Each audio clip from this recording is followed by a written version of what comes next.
अब देखते हैं अगला सवाल क्या है अपने पास। अगला सवाल है हीरो मोटोकॉर्प के बारे में। विवेक कुमार पूछ रहे हैं गाजियाबाद से। इनके पास हैं हीरो मोटोकॉर्प के 450 शेयर। खरीद भाव इनका है 2,925 रुपए का। 6 महीने का नजरिया लेकर के चलना चाहते हैं, क्या सलाह देंगे इन्हें? देखिए, हीरो मोटोकॉर्प में ओवरऑल अगर आप देखेंगे तो इसकी एक रन की तैयारी है। ये तो मुझे भी इसका इंतज़ार है कि इसका रन आए। लेकिन हीरो मोटोकॉर्प में प्रॉब्लम ये है कि इस लेवल पे जब भी ये करीब-करीब कहीं पे भी 3000 के आस-पास पहुँचता है, तो इस पे प्रेशर बहुत आ रहा है। तो हीरो मोटोकॉर्प आप मोमेंटम प्ले नहीं कर पाएँगे, वैसा स्ट्रक्चर नहीं है। लेकिन इसमें आप बाय डिप्स प्ले कर सकते हैं।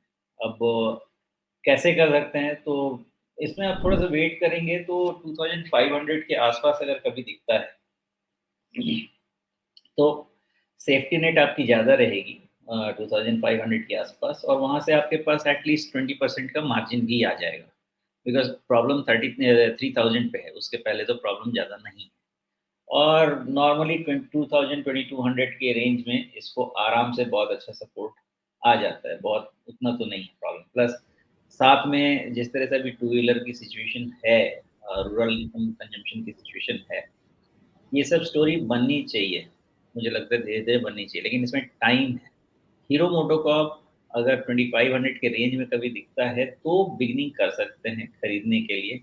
3000 के पास आने के बाद आपको मोमेंटम रीड करना पड़ेगा, वो मोमेंटम अभी नहीं गेन कर पा रही। वैसा ब्रेकआउट इसके पास है नहीं, जिस पे हम कंप्लीटली खेल पाएँ। तो मोस्टली ये बॉटम फिशिंग का स्टॉक ज़्यादा रहेगा दैन ब्रेकआउट स्टॉक।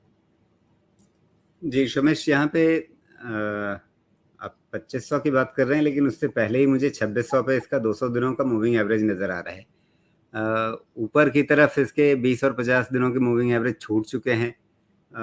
ऐसा लग रहा था जैसे 200 डे मूविंग एवरेज की चुंबकीय शक्ति इसे खींच रही है अपनी तरफ, लेकिन उससे पीछा छुड़ा करके अभी ये वापस लपका है 20 और 50 की तरफ। अगर ये उसके ऊपर जाने में सफल नहीं हो पाता है 20 और 50 डे मूविंग एवरेज के ऊपर, तो क्या 200 दिनों का मूविंग एवरेज इसे फिर से अपनी ओर खींचेगा?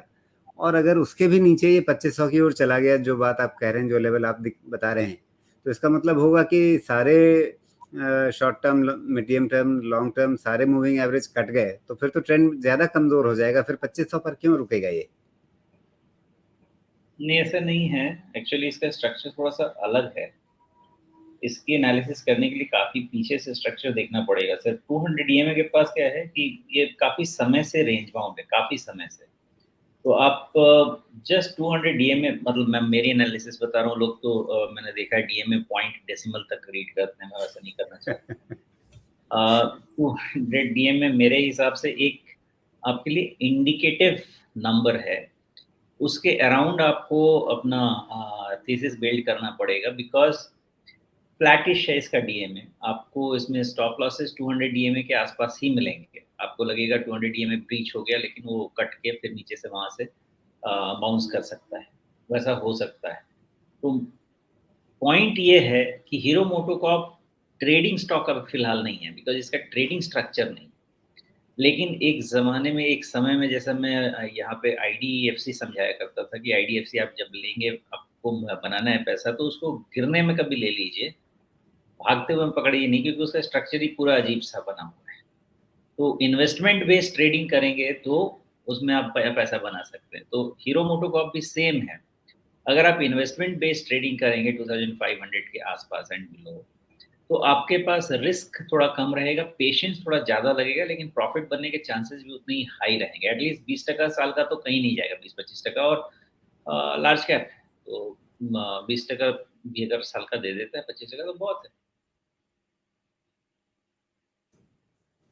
जी बिल्कुल। तो यहाँ पर हीरो मोटोकॉर्प के लिए जो स्तर बताए गए हैं, उनका ध्यान रखिए और उसके हिसाब से अपनी रणनीति बनाइए। और फिर अगर आगे कहीं पे कुछ उलझन हो, तो 1-2 हफ्ते बाद वापस लौट सकते हैं अपने सवाल के साथ।